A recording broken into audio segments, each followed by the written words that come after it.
안녕하세요. 하루입니다. 다들 그동안 잘 지내셨어요? 요즘 날이 정말 많이 더워졌더라고요. 다들 더위 조심하시고 나가실 땐 선크림 꼭 바르셔야 해요. 저는 요즘 정말 열정적으로 바쁘게 살고 있어요. 여러분도 그렇겠죠?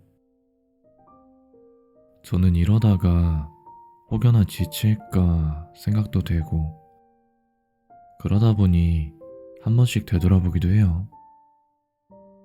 그래서 바쁘게 사는 우리에게 필요한 책을 하나 가지고 와봤어요. 어른이 되면 괜찮을 줄 알았다라는 책인데 정신의학 전문의신 김혜남 작가님과 박종석 작가님이 공동 집필한 도서예요.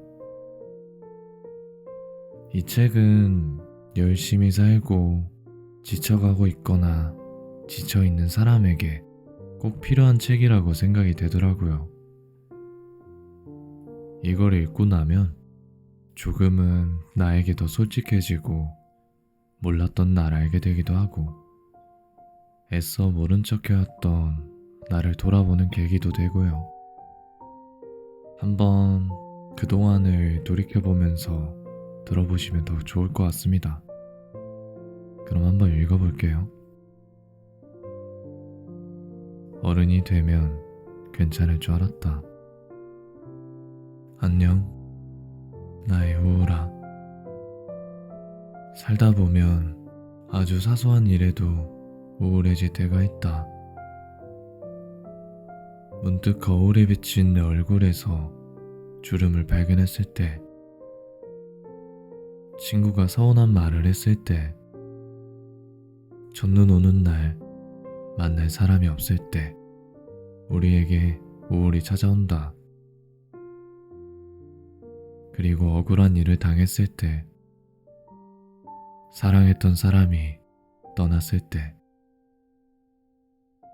가스와 수도가 모두 끊긴 집에서 텅 빈 지갑을 바라볼 때와 같이 제법 심각한 일에서도 우리는 우울을 느낀다.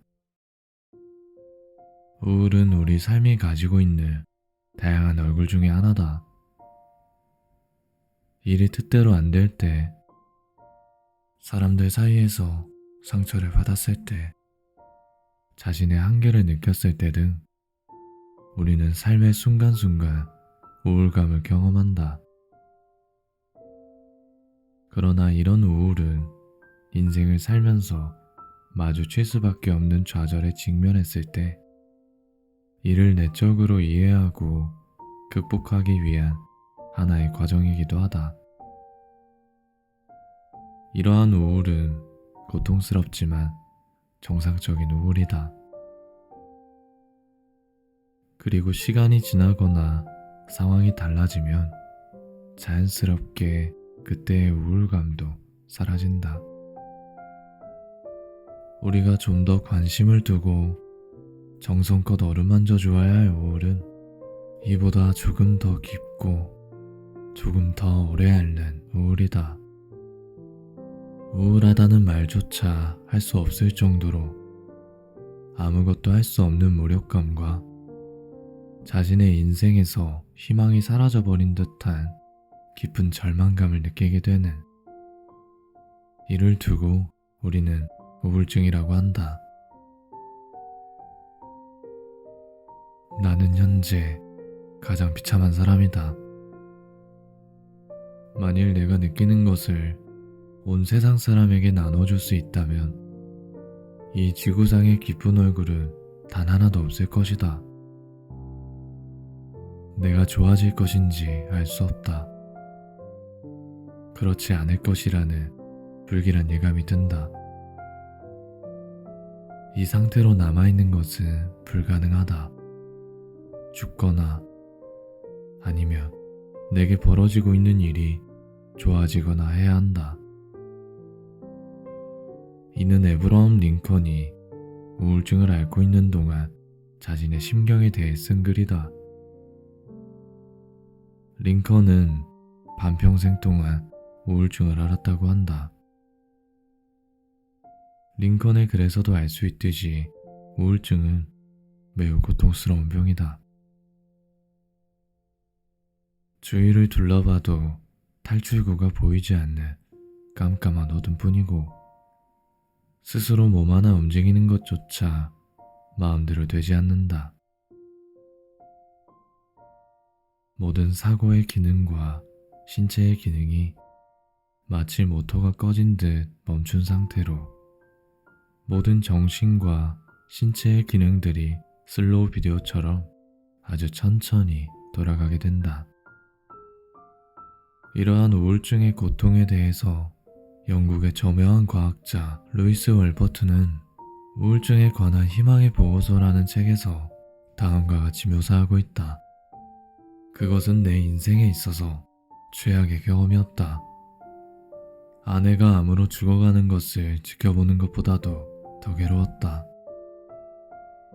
아내의 죽음보다 우울증이 더 고통스러웠다고 인정하는 것은 좀 수치스러운 일이지만 그것은 진실이었다. 우울증은 그 병을 앓고 있는 사람이 아니면 도저히 그 고통을 짐작하기 힘들 정도로 고통의 극한 상황으로 우리를 밀어넣는다.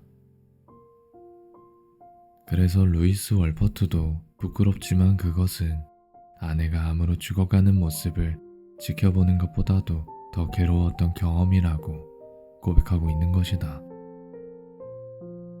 우울증은 세계보건기구가 선정한 인류를 괴롭히는 무서운 질병 10가지 중에서 4번째를 차지한다. 게다가 우울증은 전체 인구의 5명 중 1명이 걸릴 수 있을 정도로 만연해 있는 질병이다. 때문에 누구든지 그 한 명에 속할 수 있다. 아무리 강한 사람이라도, 아무리 부자라도, 아무리 멋있는 사람이라도 우울증에 걸릴 수 있고 그게 바로 내가 될 수도 있다. 우울증에 빠지게 되면 세상 그 어떤 것에도 흥미를 잃어버리고 즐거움을 느끼지 못하며 한없이 우울해진다. 평소 좋아하던 음식을 먹어도 무슨 맛인지 모르겠고 남들은 배꼽이 빠질 듯이 웃어대는 영화를 봐도 재밌기는커녕 왜 웃는지조차 알 수가 없다. 그 어떤 감정도 느끼지 못할 정도로 몸과 마음의 에너지가 다운되어 있다. 우울증은 단지 우울감만을 느끼는 데서 끝나지 않는다. 우울증을 앓는 사람은 자신과 세상을 부정적으로만 보는 부정적 사고의 특성을 보인다.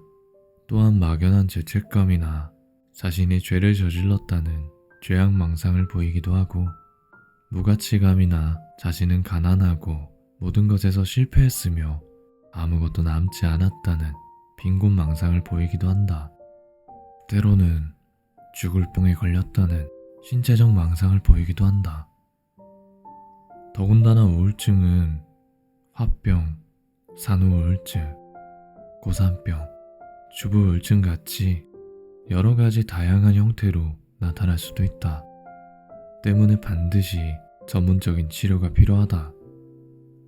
우리나라 사람들은 정신질환에 대해 깊은 거부감과 편견을 가지고 있다.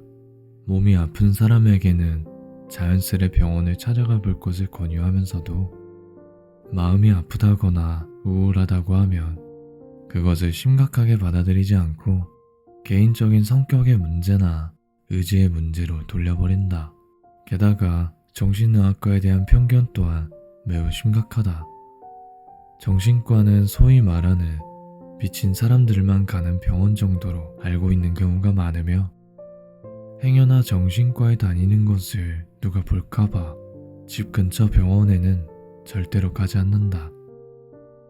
또한 정신과 약을 먹으면 중독되고 바보가 된다거나 한번 정신과에 가면 그 기록이 평생 따라다닌다 등의 잘못된 믿음은 사람들의 두려움을 더욱 부추긴다. 제 아무리 심각한 우울증이라도 그래봤자 병일 뿐이다. 증세는 심각하지만 빠른 진단과 바른 치료만 이루어진다면 결국 회복이 되며 완치도 얼마든지 가능하다. 그러므로 우리가 폐렴에 걸렸을 때 병원에 가서 약을 먹고 치료를 받는 것처럼 마음의 독감인 우울증도 감추거나 미루지 말고 적극적으로 치료를 받아야 한다. 우울증은 치료를 시작하면 대부분 3개월 안에 호전된다. 다시는 보지 못할 것 같았던 햇빛과 맑고 시원한 바람이 부는 세상, 그리고 이웃들의 따스한 미소를 다시 만나 사소한 것에도 감사하는 법을 배울 수 있게 된다. 그리고 다시금 세상을 향한 여행을 시작할 수 있게 된다. 하지만 그대로 방치할 경우 우울증은 오랫동안 우리 곁에 머문다. 그동안의 극심한 고통으로 개인을 황폐하게 만들고 심리적, 사회적 합병증을 부르게 된다. 그 중에서도 자살의 위험성은 특히나 심각하다. 우울증은 분명 치료될 수 있는 병이며 그 지옥 같은 어둠의 끝은 반드시 있다. 그러니 지금은 죽을 것 같이 괴로워도 이 우울증은 반드시 좋아질 것이고 다시 원래의 자신으로 돌아갈 수 있다는 것을 믿어야 한다. 이는 막연한 바램이나 위로가 아닌 의학적으로 증명된 분명한 사실이다. 우울증은 동굴이 아니라 터널이다. 그리고 그 터널의 끝에는 밝은 빛이 나를 기다리고 있다. 그러니 아무리 고통스럽고 괴로워도 희망의 끝만 놓지 않으면 그날은 반드시 온다. 다시 생생한 감정을 느끼고 나의 의지대로 생각하고 행동하며 두 발로 서서 발끝으로 다가오는 땅의 기운을 느끼고 잠시 멈추었던 여행을 계속할 수 있는 날은 반드시 온다. 그러니 삶의 어느 순간에 우울과 만나게 되면 당황하거나 외면하지 말고 당당하게 인사해야 한다. 그래야 우울과 건강하게 이별할 수 있다.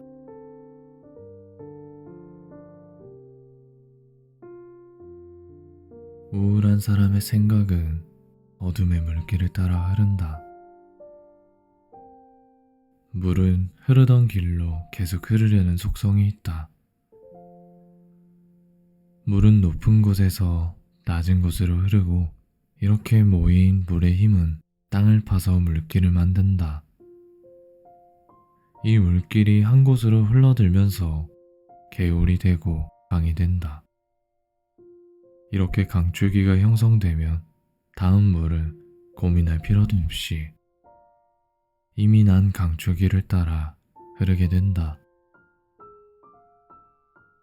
한번 정해진 강의 흐름을 바꾸기란 여간 어려운 것이 아니다. 길이 만들어진 강줄기는 좀처럼 변하지 않고 계속해서 다음 물을 실어 나른다. 우리의 사고도 이 물길과 같다고 할 수 있다. 사고도 연상의 흐름이다. 어떤 자극이 우리의 뇌를 자극하면 그것을 어떻게 받아들이고 이해하느냐는 그 자극에 대한 연상이 어느 쪽으로 흘러가느냐에 달려있다. 그리고 어릴 적부터 의식, 무의식적으로 쌓인 경험은 그 방향을 결정짓는 일종의 저장 창고가 된다. 즉, 살아오면서 반복적으로 쌓였던 경험은 우리가 세상과 사물을 이해하는 데 있어 중요한 지표가 된다. 다행히도 긍정적이고 따뜻하게 세상과 자신을 이해하는 법을 배운 사람들은 어떠한 자극이 들어왔을 때 사고의 연상이 긍정적인 방향으로 흘러간다. 그러나 어려서부터 크고 작은 상처와 고통으로 세상을 부정적으로 보기 시작한 사람들을 자신에게 닥친 모든 일을 일련의 부정적인 법칙에 따라 해석하고 인지하게 된다. 희망 없고 무기력했던 어린 시절의 기억들처럼 현재도 그렇게 되리라 미리 예측하고 판단해버리는 것이다. 따라서 그의 세상과 미래는 어둡고 우물하게 느껴질 수밖에 없으며 이 비관적이고 희망 없는 세상에서 그는 고통스러웠던 어린 시절처럼 무기력하고 우울해질 수밖에 없다. 회사에 늦었으니 죽어야겠다는 우울한 진영씨. 입사 5년차 직장인인 진영씨는 오늘도 억지로 눈을 떴다. 시계를 보니 출근 15분 전이었다.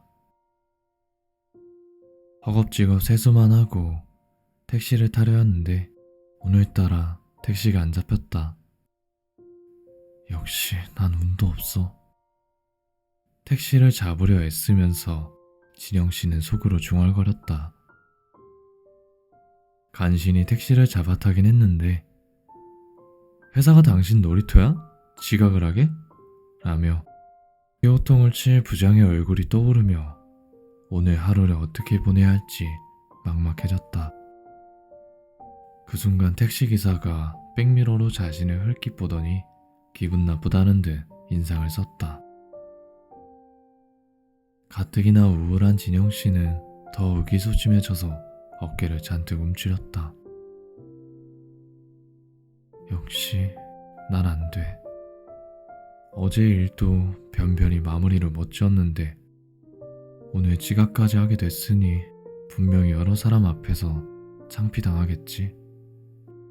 사람들이 얼마나 비웃을까. 아마 내가 빨리 회사 관두기를 바라겠다. 난 동료들에게 민폐만 끼치는 존재니까. 한번 터져나온 진영씨의 우울하고 비관적인 생각은 멈출 생각을 않는다. 세상에 나를 좋아하는 사람은 하나도 없어. 오죽하면 택시기사까지 손님인 날 보고 기분 나빠하나. 난 왜 이 모양일까? 난 게으름뱅이에 쓸모없는 인간이야.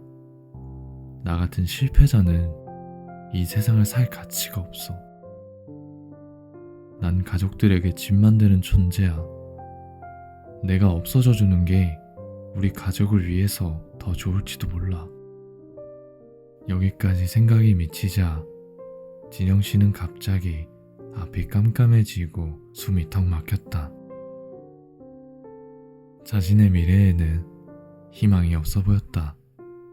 이렇게 살 바엔 차라리 죽는 게 낫다는 생각은 어느새 차에서 뛰어내리고 싶은 충동으로 이어졌다. 마침 택시가 회사 앞에 도착한 덕분에 진영씨는 마음을 진정시킬 수 있었다.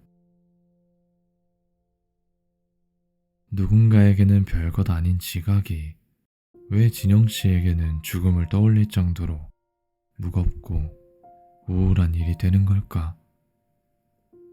진영씨의 사고는 일정 법칙을 따라 흐르면서 그를 더욱더 우울해지게 만든다고 볼 수 있다. 우선 진영씨는 극단적인 흑백 논리를 따라 사물을 받아들인다. 진영씨에게는 중간이 없다. 모든 것이 성공 아니면 실패다.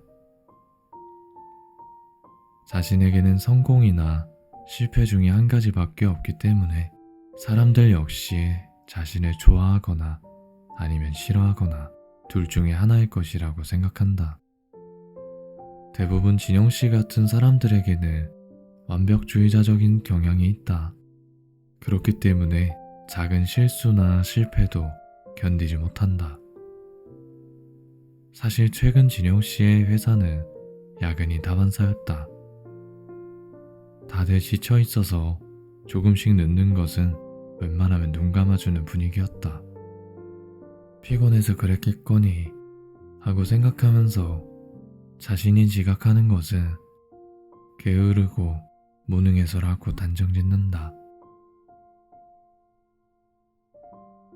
이런 경우 대인관계에서도 좋고 싫음만 있지 중간 단계가 없다. 그런데 엄격히 따지자면 대부분의 인간관계는 좋지도 싫지도 않은 그저 그런 관계들이다. 그러나 진영 씨에게는 호 또는 불호 두 가지의 관계밖에 없기에 자신에게 친절과 호감을 보이지 않는 사람은 분명 자신을 싫어한다고 생각해버린다. 이러한 인지적 오류로 인해 그는 자신이 게으르고 무능해서 혹은 자신이 못생겨서 사람들이 자신을 싫어한다고 결론을 내리게 되는 것이다. 진영 씨의 이러한 경향이 우울증을 부추긴다 해도 과언이 아니다. 생각해보면 자신을 게으르고 무능하며 아무도 자기를 좋아하지 않는다고 생각한다면 우울증에 빠지지 않을 사람이 대체 어디 있겠는가? 게다가 진영 씨는 한 가지 사건을 두고 마치 그것이 전체인 양 반응하고 있다. 이는 계속 1등만 하던 학생이 한 번 5등을 하고는 나는 실패자라고 결론 지는 것과 같다. 이 학생은 자신이 6번 이상 1등을 해왔다는 사실을 무시하고 단 한 번의 하락을 일반화하는 것이다. 진영 씨 역시 마찬가지다. 그는 부지런하고 성실하기로 유명한 사람이었다.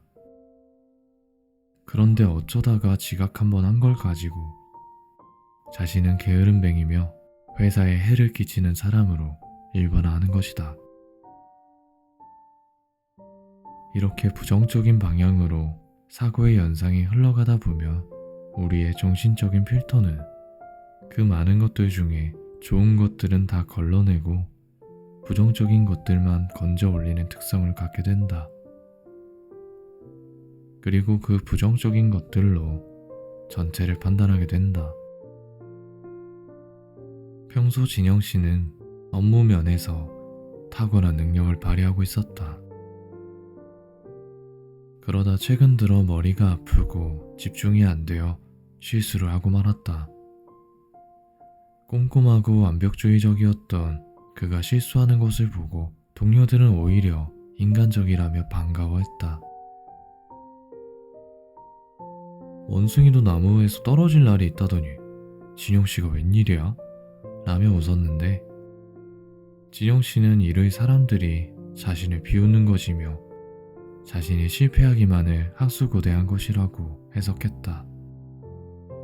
이처럼 전체적인 상황이나 분위기는 다 걸러내고 일부 부정적인 것들만 건져내서 그 상황을 이해하게 된다면 그는 부정적이고 어두운 세계에 갇히게 된다. 우울한 사람들은 세상을 재는 자를 2개 가지고 있다.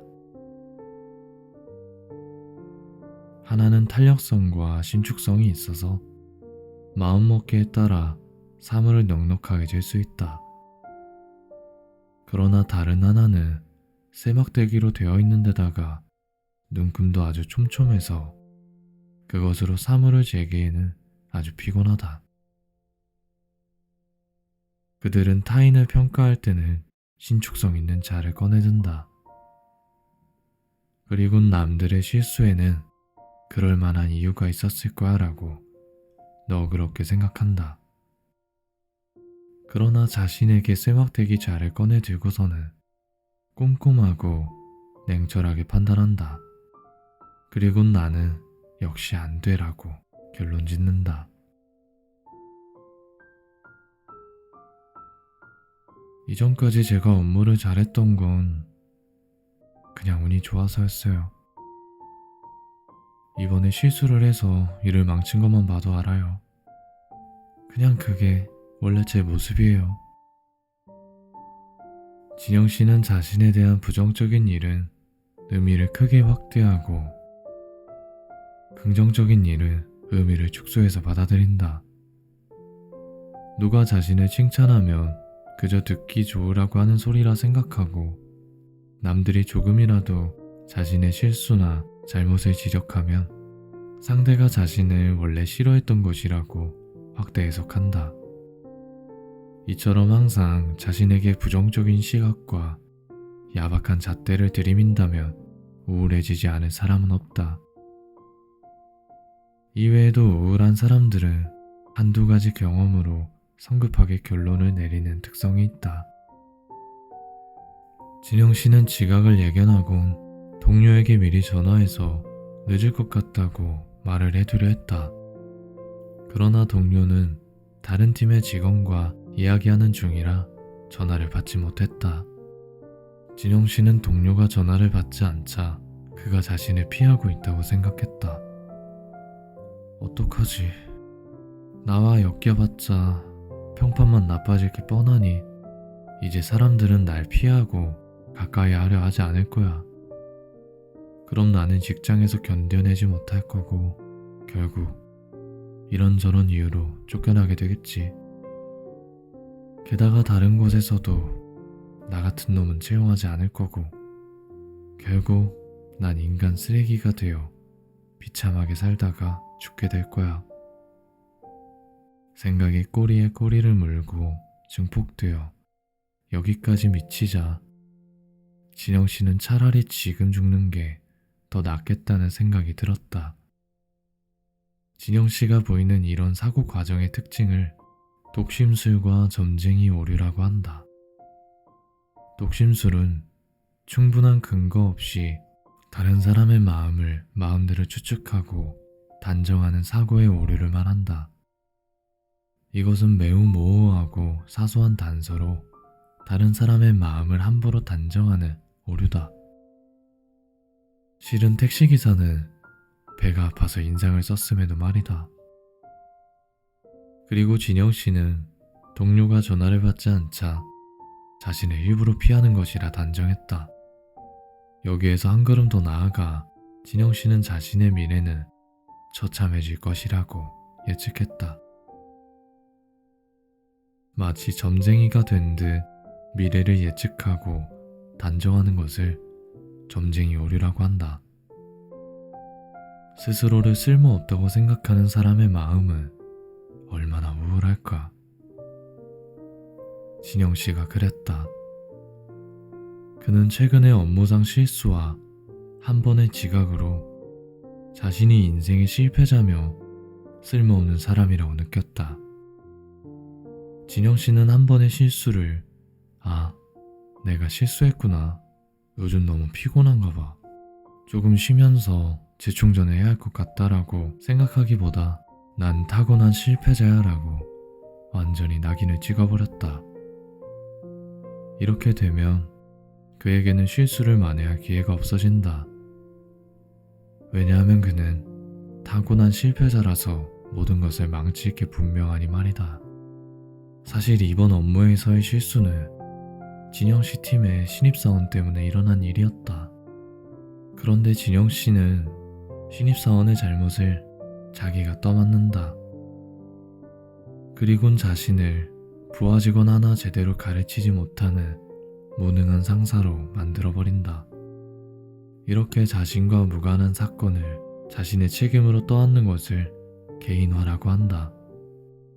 이 개인화는 죄의식을 낳고 이 죄의식은 그를 옥죄어 꼼짝 못하게 만든다. 그는 주변에서 일어나는 다른 사람들의 잘못을 자신의 책임으로 떠안는다. 그리고 자신은 바위에 묶인 채 매일 독수리에게 간을 쪼이는 프로메테우스처럼 신으로부터 형벌을 받고 있다는 느낌을 받는다. 진영 씨가 이런 생각을 하고 우울에 빠지는 것은 결코 그가 의도한 일은 아니었다. 진영 씨 역시 행복하고 싶었다. 자신을 괴롭히는 이 지긋지긋한 우울로부터 자유롭고 싶었다. 그러나 자신은 그럴 자격이 없는 사람처럼 느껴졌다. 자신은 타고난 실패자요. 그 누구에게도 사랑받을 수 없는 혐오스러운 사람이기에 불행한 것이 당연한 것처럼 여겨졌다. 우리가 세상을 바라보는 방식은 우리의 내적 세계의 방식에 따른다. 우리가 어린 시절 부모나 다른 중요한 사람과 관계했던 방식은 이후 우리가 세상을 바라보고 경험하는 틀을 만든다. 진영 씨 역시 우울한 과거가 원인이 되어 부정적인 자아상이 형성이 되었고, 그로 인해 어두운 우울의 강을 따라 사고가 흐르고 있었다. 우울한 과거는 사고의 흐름을 계속 우울한 방향으로 실어 나른다. 그리고 이렇게 흘러간 우리의 사고 과정은 작은 일에도 현실이 비관적이고 우울할 수밖에 없다는 확신을 하게끔 만드는 주범이 된다.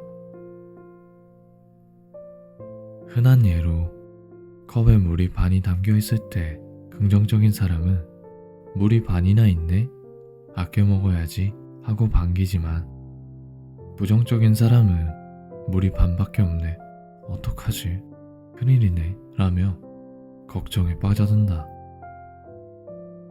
이렇게 우리의 생각은 우리의 감정에 영향을 준다. 감정이 생각의 방향을 결정짓고 다시 사고의 흐름이 우리의 감정을 강화시키는 악순환의 고리가 형성되는 것이다. 그렇다면 이미 지나가버린 어릴 때의 경험을 바꿀 수도 없는데 이제 와서 우리가 어떻게 무엇을 할 수 있을까? 그저 우리에게 주어진 운명대로 살아갈 수밖에 없을까? 이에 대한 대답은 분명 아니오다. 물론 누구도 과거는 되돌릴 수 없다. 우리가 슬픈 과거를 지니고 있는 것은 분명 가슴 아프고 안타까운 일이다. 그러나 그렇다고 현재나 미래까지 슬퍼야 한다는 법은 그 어디에도 없다. 단지 우리의 무의식이 자꾸 슬프고 험난한 길을 찾아 헤매는 것뿐이다. 우리가 무슨 생각과 행동을 하는지 알 수 있다면 반복되는 생각과 행동의 고리를 끊을 수 있다. 과거는 과거로 돌려주고 자기 인생의 주인이 되어 현재와 미래를 살아가는 것이다. 즉, 고통스럽던 기억으로 덮여 묻혀있던 참된 자기를 찾아 그 자기에게 맑은 햇빛과 맑은 공기를 쐴 수 있게 해주는 것이 필요하다. 물론 이렇게 되는 과정이 쉬운 일은 아니다. 그러나 우리가 나 자신에 대한 희망을 잃지 않고 있으면 세상에 대한 희망 역시 간직할 수 있다. 여기에 도달하는 첫걸음은 긍정성이다. 긍정적으로 생각하고 긍정적으로 느끼려 한다면 우리는 부정적인 측면도 객관적으로 관찰하고 받아들일 수 있게 된다. 긍정적으로 생각하라는 것이 부정적인 측면을 보지 말라는 말은 아니다. 비록 세상에는 힘들고 실망스러운 면도 있지만 궁극적으로 우리는 선과 행복을 향해 나아가리라는 믿음. 그러한 믿음이 바로 긍정성이다. 쇼펜하우어는 행복하게 하거나 불행하게 하는 것은 객관적이고 실체적인 사물이 아니라 거기에 대한 우리 자신의 생각이나 느낌이다 라고 말했다. 또한 그는 우울한 사람은 비극을, 다혈질의 사람은 희극을, 침착한 사람은 무의미한 것만을 본다 라고 말했다. 사실 우리는 자신만의 색안경을 끼고 세상을 바라본다. 이 안경의 색은 바로 우리의 감정 상태나 사고방식을 나타낸다. 비록 오늘 내가 지각을 하고 업무에서 실수를 했지만 평소에 나는 성실하고 책임감 있으며 업무 능력도 뛰어나다는 자기 자신에 대한 긍정적인 믿음은 나를 둘러싼 세상을 아름다운 분홍빛으로 물들이기에 충분한 힘을 가지고 있다.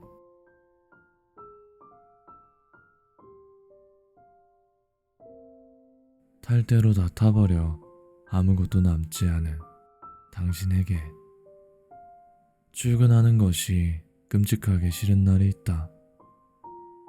이불을 들들 감고 조금만 더 하며 버티다 시계를 확인하곤 화들짝 놀라 출근 준비를 시작한다. 일주일에 두세 번은 찾아오는 불면증 때문에 밤새 잠을 설치고 새벽이 되어서야 겨우 눈을 붙인 것 같다. 몸이 피곤하니 만사가 귀찮고 친구나 가족들에게 괜히 예민해져서 짜증만 낸다.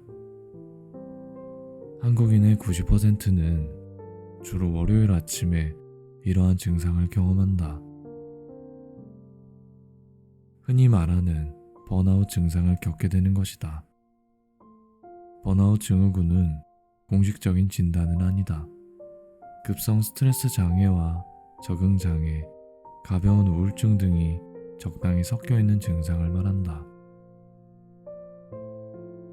9호선 급행열차에 겨우겨우 몸을 구겨놓고 출근한 탓에 회사에 도착하기도 전에 진이 다 빠져버렸다. 주중엔 정신없이 움직이다 보니 내가 사라지고 주말엔 밀린 집안일을 하느라 쉬어도 쉰 것 같지 않게 몸이 무겁다. 하루하루가 숨가쁘게 바쁘지만 한편으론 너무 지겹고 반복적이라 즐거움이라고는 없다. 저마다 표현은 다르겠지만 공통점은 메말랐다. 에너지가 바닥났다. 더는 버틸 수 없을 것 같다는 것이다.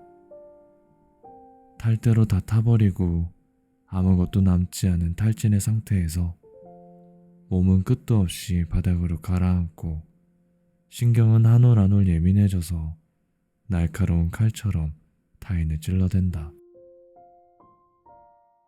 열심히 잘하려는 함정에 빠진 번아웃 증후군.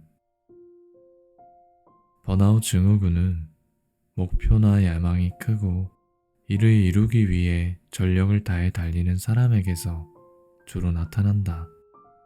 물론 개인적인 특성이 아니더라도 사회가 열심히 달리지 않을 수 없게 사람들을 몰아가고 노동량에 걸맞은 충분한 양질의 휴식이 주어지지 않으니 잠재적인 번아웃 증후군들이 많이 생겨나는 추세다.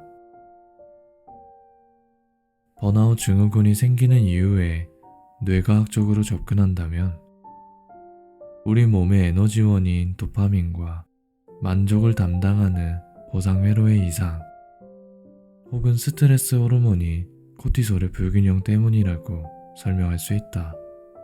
쉽게 말하면 내가 너무 지쳤다는 걸 인지하지 못한 상태로 일을 계속한다거나 혹은 지쳤다는 사실을 알지만 일을 계속할 수밖에 없는 상황일 때 생기는 증상이다. 즉 내 체력의 한계를 넘어 일을 계속하다 보면 발생할 수 있는 증상이다. 열심히 일한 당신, 떠나라는 유명 광고의 카피처럼 보통은 이런 경우 주위에선 여행이나 휴가 등을 권한다. 그런데 이는 그다지 현실적인 조언이 아니다. 경제적으로 왕성한 활동을 하는 30대에서 40대들은 기껏해야 1년에 평균 4일에서 5일 정도의 휴가를 간다고 한다. 더군다나 부양가족 또는 자녀가 있는 사람이나 워킹맘들은 그 시간마저도 또 다른 의미의 노동에 시달려야 한다. 그러니 1년에 한두 달씩 여유있게 하와이나 발리 같은 조용한 휴양지에 갈 수 있는 극소수의 사람을 제외하면 여행이나 휴가는 근본적인 해결책이 될 수 없다. 우리는 스스로 지친 걸 알면서도 남들도 다 그러던데 뭐 힘들지만 어떡해, 월급 때문에라도 출근은 해야지 라며 번아웃의 신호를 애써 무시하곤 한다.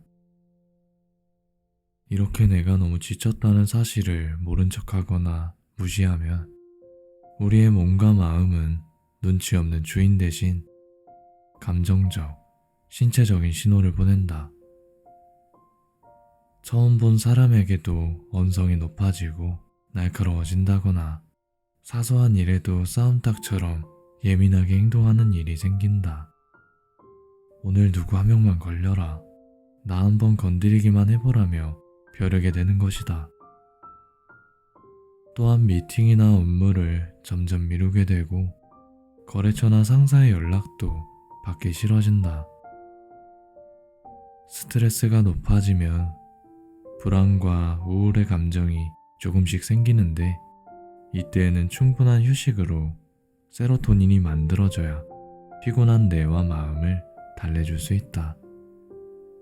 하지만 번아웃 상태에서는 이것이 불가능하기 때문에 감정은 더 격해지고 가슴이 화끈거리고 만성 두통에 과민성 대장염, 변비와 불면증까지 따라온다.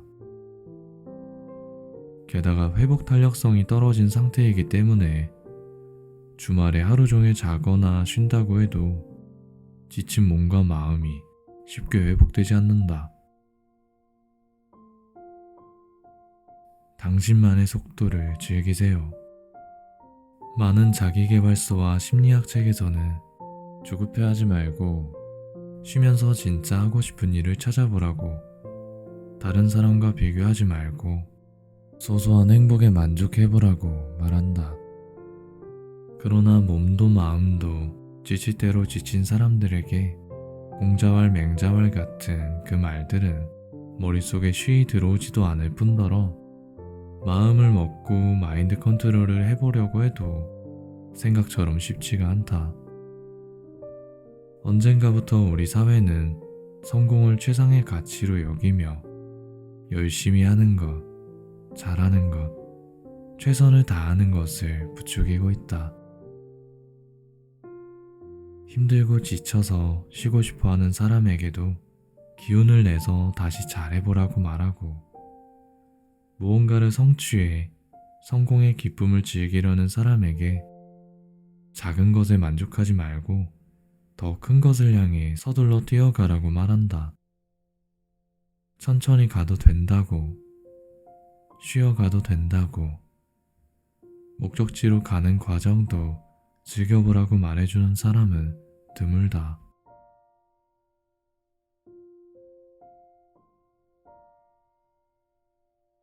번아웃 증후군에서 벗어나기 위해선 내 삶의 핸들은 물론 가속 페달과 브레이크도 오롯이 나의 의지로 조종할 수 있어야 한다. 그리고 내가 결정한 삶의 목표를 향해 달려가되 타인의 속도에 연연하지 않고 나의 속도에 맞춰야 한다.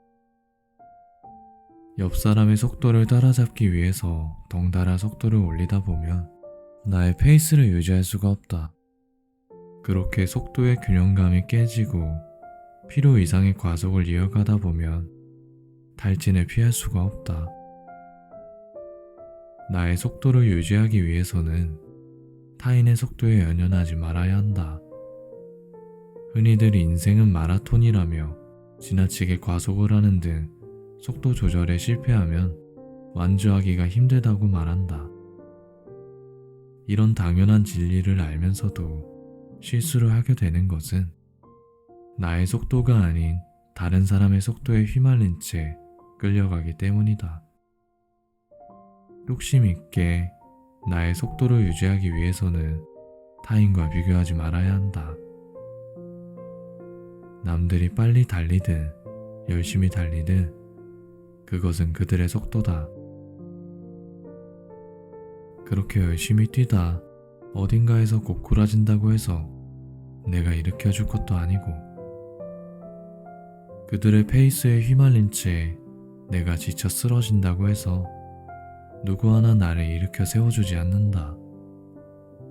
내 삶은 내 것이니만큼 나의 속도를 즐겨야 한다. 힘들면 쉬어도 되고 덜 노력하고 덜 열심히 살아도 된다. 물론 타인과 더불어 사는 삶에서 비교하지 않는다는 것은 힘든 일이다. 더군다나 요즘엔 휴대폰을 내던져버리지 않는 한 남들의 성공에 끊임없이 비교당해야 하며 주말에도 마음 편하게 쉴 수가 없다. 친구가 강남의 아파트를 분양받거나 유럽에서 한 달간 놀고 왔다는 소식에 나의 소소한 행복은 어디론가 사라지고 한숨이 나오기 마련이다. 돈을 더 많이 벌려면 지금보다 더 열심히 일해야 하나? 뻔한 월급쟁이 생활 관두고 아예 창업을 할까? 요가나 필라테스를 시작하면 어떨까? 그림을 그리거나 악기를 하나 다룰 줄 알면 내 일상이 조금 더 뿌듯하고 보람 있을까? 어떻게 하면 지금처럼 쫓기지 않고 좀 편하고 행복하게 살 수 있을까 물었더니 아이러니하게도 좀 더 열심히 부지런히 달려보라는 답이 돌아온다. 나의 속도를 유지하기 위해선 조금 이기적으로 살 필요가 있다. 번아웃 증후군에 시달리는 사람들과 이야기해보면 정말 바쁘게 멀티플레이어로 사는 사람들이 많다. 김 과장은 지영이 아빠이면서 고등학교 동기 모임에 총무이면서 아파트 동대표의 다정한 남편, 살가운 사위 역할까지 하고 있다. 황 대리는 수민이의 엄마이면서 봉사 모임의 총무이자 애교 많은 막내 며느리, 2살 연하의 남편에겐 누나와 같은 포근한 아내 역할까지 하고 있다. 칭찬까지는 아니더라도 최소한 욕이라도 안 얻어먹으려면 온종일 에너지를 짜내며 동동거려야 한다.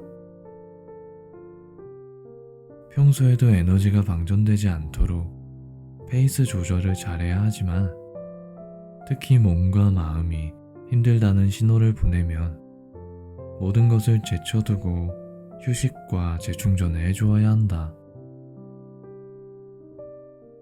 모든 게 귀찮고 의욕이 안 생기는 번아웃 시기에는 내가 이제껏 잘 조절하고 감당해오던 것들의 균형을 유지하는 일이 불가능하다.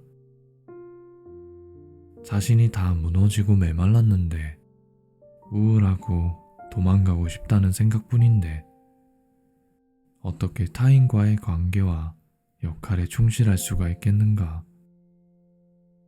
그러니 이럴 때 억지로라도 관계의 중심에서 나의 역할에서 잠시 빠져나와 오롯이 나를 돌보며 쉬어야 한다. 명상이나 평소에 미뤄뒀던 취미에 빠져서 보내는 시간은 비록 그게 몇 시간에 불과하더라도 나에게 정말 쉼다운 쉼, 휴식 같은 휴식을 선물해준다. 아예 다 놓아버리기가 정말 어렵다면 제일 중요한 일 한두 가지만 해버리고 나머지는 내버려둬 보자. 그런다고 결코 큰일이 일어나지 않는다. 오히려 서운할 정도로 세상은 여전히 평온하고 여전히 잘 굴러간다.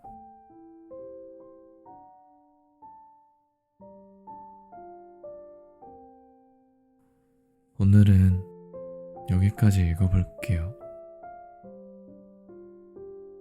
혹시 다들 들으시면서 어떠셨어요?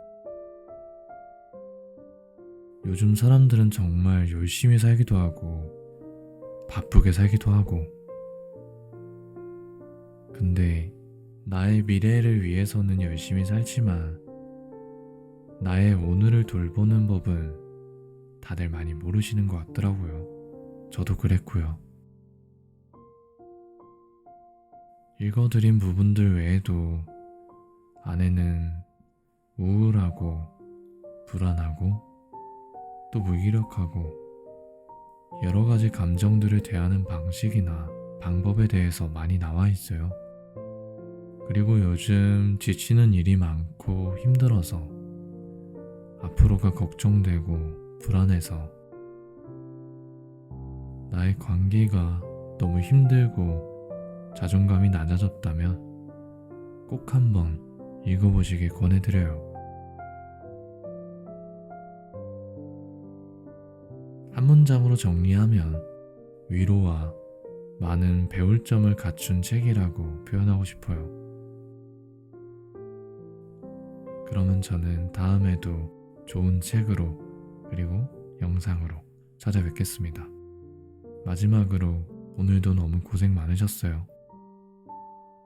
오늘도 잘하셨고 내일은 더 행복하시길 바래요. 다음에도 좋은 책으로 찾아뵙겠습니다. 모두들 잘 자요.